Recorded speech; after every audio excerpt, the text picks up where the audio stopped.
This is Scott the Fix-It Guy. Our goal with our videos is to empower you to be able to do the repairs on your own and save a whole lot of money and also get that great feeling of having fixed it by yourself.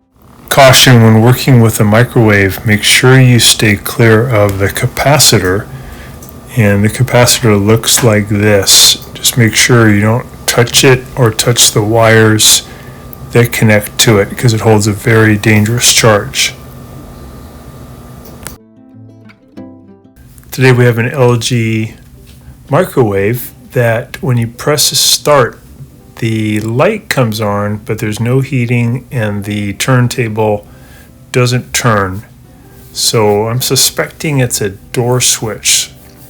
So to get to the door switch, we have it unplugged, and we're going to remove these Torx 15 screws from the back, and then we have to remove some Phillips head screws too. These are just all the screws that are along the perimeter. There is one screw on the bottom also that's right underneath the control panel that you need to take out. And then you can lift the cover off to get to this little screw. Pull that one out. That's on the top of the control panel. And we lift up on the control panel by about 1/4 of an inch to get it out. There's actually one other little screw here on the side. It's called the grounding screw. We have to remove too. It's a little Phillips head one right here on my thumb. So we're going to zip that one out, and then we can get the control panel out at a 45-degree angle sideways. We can slip it out to get it out of the way, and then we're going to be able to remove the housing that holds all of the door switches.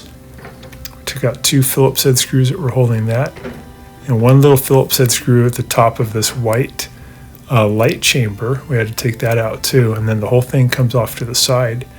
This is the new housing.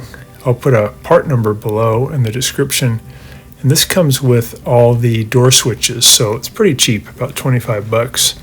So if you have that same symptom, rather than trying to guess which door switch went out, you can just buy this housing that comes with all the new door switches. So all we got to do is take off the leads on the top door switch, and then we just put them on the new one. We have one in the middle here. We're going to take off those leads and then put it on the new one. Same thing.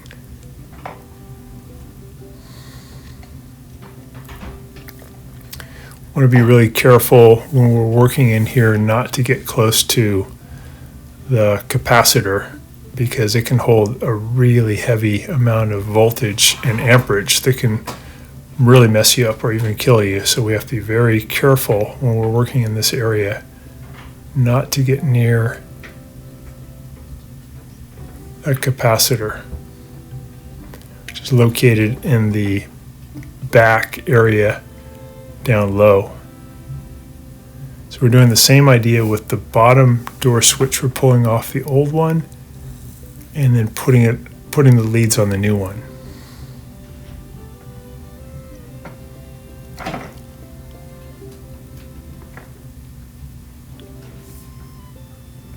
So even though your microwave is unplugged, the capacitor still holds a very powerful charge, so you have to be very careful not to get near it.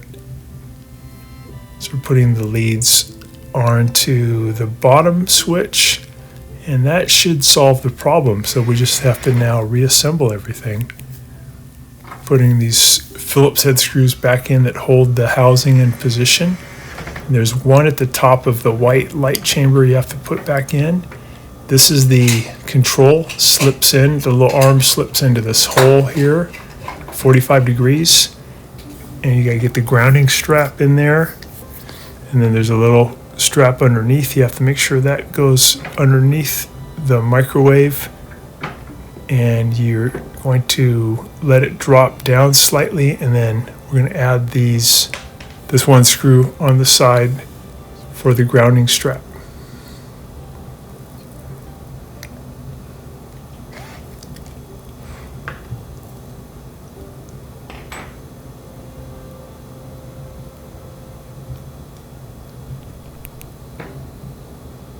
So we tighten up that screw.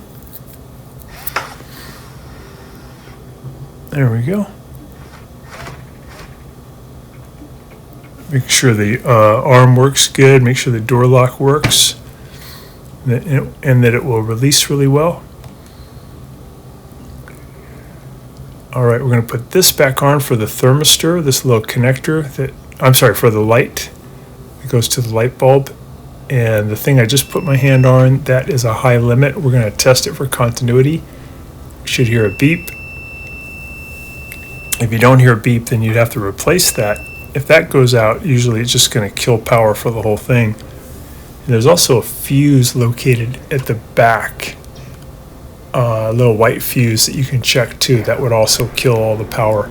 We did have power in this case. I'm testing it right now. The turntable is moving, the fan's going, the light's going, and the heat's going. So putting in the new door switches did the trick. The water I tested is really hot. So we're just putting this one screw in the bottom underneath the control panel, putting all the screws in along the case that hold the case on, and we're pretty much done. We got it back in position, we're testing it, and it works great. Thanks so much for watching our video. We really appreciate your support. And when you get a chance, please press the subscribe button below so you can be subscribed, and also the notification bell so we can send you more videos about appliance repair. Please also give us a thumbs up if you enjoyed the video. If you really liked the video and it really helped you, please press this new applaud button and you can show your support and also get a nice clapping hands for your video. Thanks again.